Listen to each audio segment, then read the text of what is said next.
बिस्मिल्लाहिर्रहमानिर्रहीम अस्सलाम वालेकुम नाज़रीन, मैं हूं आपका मेज़बान दानिश अंसारी और आप देख रहे हैं मेरा YouTube channel Danish Ansari official. नाज़रीन, आज हम बात करेंगे मलिक महबूब साहब से। आप सबके फेवरेट हैं, मशहूर एस्ट्रोलॉजर हैं। अस्सलाम वालेकुम मलिक साहब, कैसे हैं आप?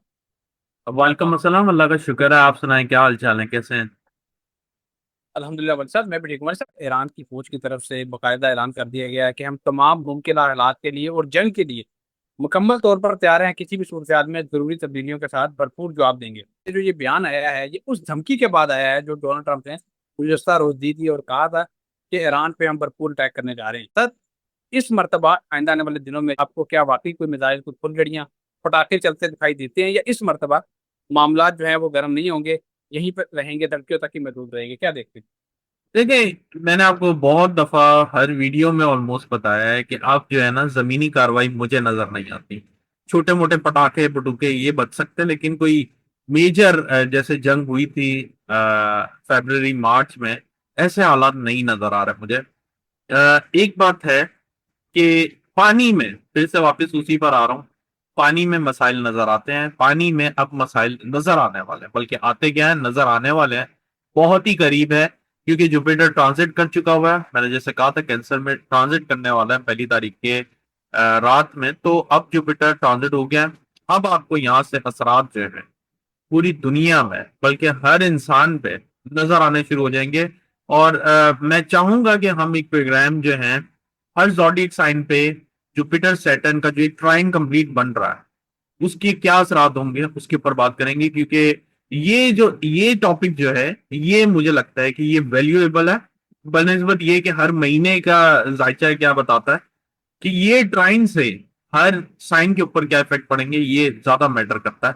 तो उसके ऊपर हम बात करेंगे। Coming back to the point, पानी में प्रॉब्लम जरूर नजर आने वाली। मलिक साहब, अब आपने पानी का इतना जिक्र किया है तो मैं सबसे रेलेवेंट एक सवाल कर ले, तो बड़ा इंपॉर्टेंट है। यूएन ने एक ऐलान किया है और सारी दुनिया को मुतला किया है, कहा है, आगाह किया है। जिस तरह आप 2025 के आखिर से बताते आ रहे हैं, इस मरतबा दुनिया में जो कुदरती आफात हैं वो बड़ी शदीद रहेंगी। सर, खबर यह है कि दुनिया में गर्मी बढ़ेगी और ज्यादा बारिशें होंगी और पिछले 80 साल का रिकॉर्ड टूट जाएगा। इतनी शदीद बारिशों की पेशगोई की ये यूएन ने बताया है कि वेदर सिस्टम एल नैनो के बनने का खदशा है। इसका मतलब यह था, इस एल नैनो जो वेदर सिस्टम बन रहा है, इसके हवाले से मैंने कुछ रिसर्च किया और मैंने देखा है कि अगर ये सिस्टम बनता है तो दुनिया भर में सैलाब, तूफान, आंधी, इस तरह के हादसा पेश आएंगे। और पाकिस्तान और इंडिया के हवाले से आपकी ऑलरेडी प्रोटेक्शन मौजूद है कि यहाँ पे ये इलाके बहुत ज्यादा मुतासर हो सकते हैं। सर, इसके अलावा दुनिया के वो कौन से ऐसे इलाके हैं जिन्हें आप देख रहे हैं यहाँ जो इससे, बारिशों से, तूफान से मुतासर होंगे, पानी के जो वाकयात होंगे उससे मुतासर होंगे? कुदरती आफात से मैं कहूंगा पानी तो नहीं एग्जैक्टली, वो रशिया होने वाला है। मैंने आपको पहले भी बताया था, रशिया इस साल में सबसे ज्यादा स्ट्रांग सिचुएशन में रहेगा। लेकिन वहां पे कुदरती आफात बहुत ज्यादा आपको नजर आएंगी। और वही बात मैं वापस कह रहा हूँ कि कुदरती आफात के हिसाब से नॉर्थ का रीजन, अगर हम वर्ल्ड में भी देखते हैं ना, नॉर्थ में कनाडा, अमेरिका और ये रशिया, ये ज्यादा टॉप पर होते हैं। तो इनके ऊपर प्रॉब्लम ज्यादा आती हुई नजर आ रही है।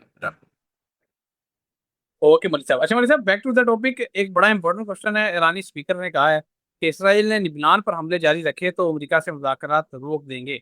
सर, लिबनान के हवाले से आपने आज से 1.5-2 हफ्ते पहले ये पटिशन कर दी थी, जिस वक्त लिबनान पे कोई अटैक भी नहीं हो रहा। और तुर्की के हवाले से भी आपने बताया था कि ये दोनों मुल्क जो हैं ये मुतासिर हो सकते हैं, जंग में इन्वॉल्व हो सकते हैं। और आपने कहा था कि फ़लस्तीन का मुझे दिखाई नहीं दे रहा, ईरान का दिखाई नहीं दे रहा, लिबनान का दिखाई दे रहा है। और सर, वाकई ऐसा हुआ है। लिबनान जो है इस वक्त पूरी दुनिया में जो शायद तुर्की हैं उनका हिस्सा बना हुआ है। आज भी एक अटैक हुआ है इसराइल की तरफ से, 18 लोग उसमें जाँ बहक हो चुके हैं और कई सैकड़ों लोग, बताया जा रहा है, शदीद किस्म के जख्मी हुए हैं। सर, लिबनान के अंदर जो ये हादसा हो रहे हैं, ज़ाहिर है आपने जायका देख के बताया होगा, क्यों हो रहे हैं और कब तक रुक सकते हैं? क्या देखते हैं इस वाले से?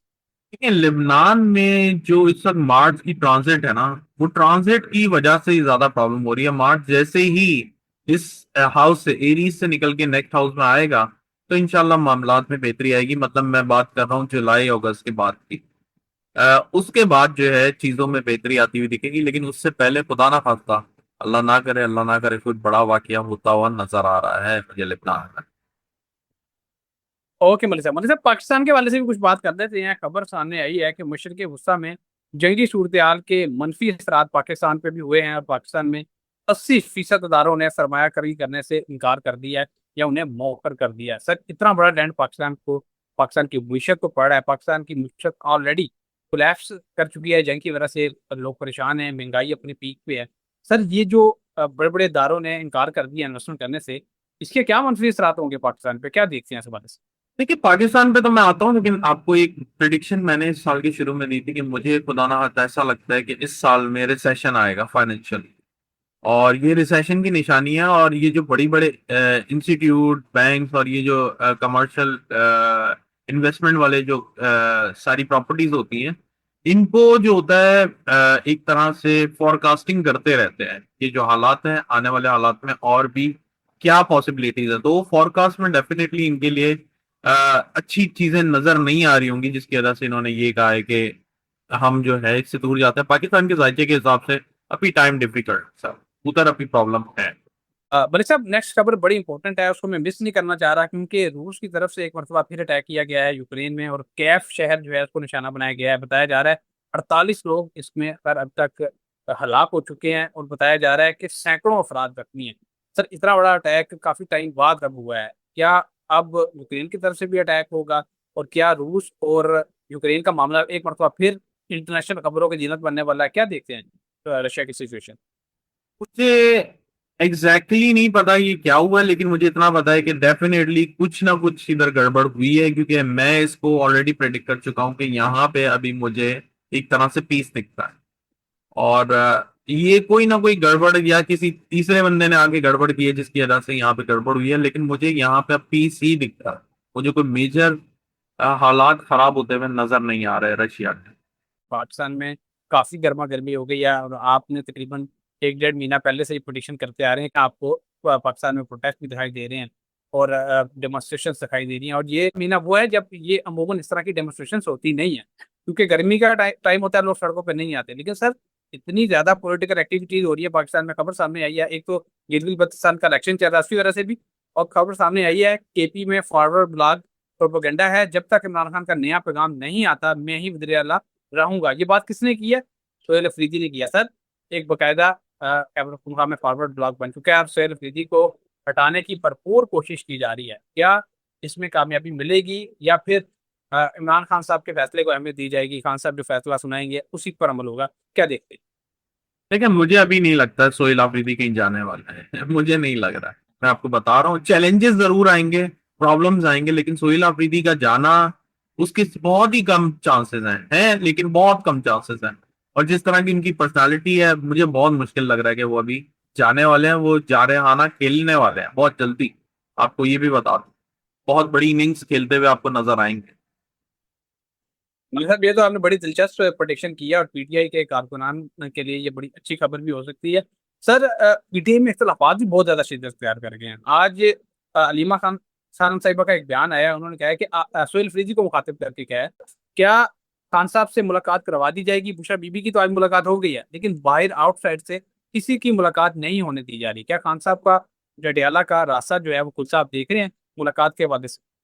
अभी उसमें एक कोई ऐसे हालात बनेंगे जिसमें यूं समझे थोड़ा सा रिलीफ खान साहब के लिए होगा। आपको रिलीफ, मैंने जैसे आपको बताया, ये सितारे बोलते नहीं है। ये एक डिफरेंट लैंग्वेज में अपने साइंस देते हैं। हमें साइन को जो है इंटरप्रेट करके आपके सामने प्रेजेंट करना है। तो ये ऐसे तो नहीं पता चल सकता कि अडयाला जेल में कोई जाएगा, उनसे मुलाकात होगी, ये पॉसिबिलिटीज नहीं होंगी। लेकिन रिलीफ साइन जो होता है वो ये शो कराता है कि किसी ना किसी तरह का रिलीफ मिलता हुआ उनको दिख रहा है। मलिक साहब, आपने पीटीआई का चार्ट तो बिल्कुल देखा हुआ है, और आप अक्सर उसके वाले से बताते भी हैं, रीडिंग्स भी देते हैं। पीटीआई में इख्तलाफात इतने शिद्दत से अख्तियार कर रहे हैं, फॉरवर्ड ब्लॉग भी बन रहा है, अलीमा खान खानम साहिबा जो है वो सोहेल अफरीदी के तनकीद कर रही है, उन्हें कह रही हैं कि ये स्ट्रैटेजी अपनाएं। ये इख्तलाफात कब खत्म होंगे? ये इख्तलाफात अभी नहीं खत्म होंगे। ये कंट्रोल में तभी आएंगे जब खान साहब बाहर आएंगे। ये एक्चुअली एक तरह से इंजेक्ट किया गया प्लान, जिसकी वजह से पीटीआई टूटे और मामलात जो हैं आउट ऑफ कंट्रोल हो और एक तरह से बिल्कुल खत्म हो जाए पीटीआई। ये एक साजिश है एक तरह से। पीटीआई का चार्ट अभी डिफिकल्टीज में है, मुझे जरा मुश्किल लग रहा है, लेकिन चैलेंजेस के बाद इनके लिए काफी जो अपॉर्चुनिटीज मुझे दिख रही है इसी महीने में। ओके मलिक साहब बहुत शुक्रिया, आपने वक्त निकाला। नाज़रीन, आपका भी शुक्रिया, कमेंट्स करते हैं, फीडबैक देते हैं, आपके सवालात हमारे लिए बड़ी अहमियत रखते हैं, सवालात पूछा करें। कमेंट्स जरूर किया करें। इंशाल्लाह नेक्स्ट प्रोग्राम में ऐसे ही दिलचस्प टॉपिक के साथ दोबारा पेश होंगे। अगली वीडियो तक के लिए मुझे और मलिक महबूब साहब को इजाज़त दीजिए। अल्लाह हाफ़िज़।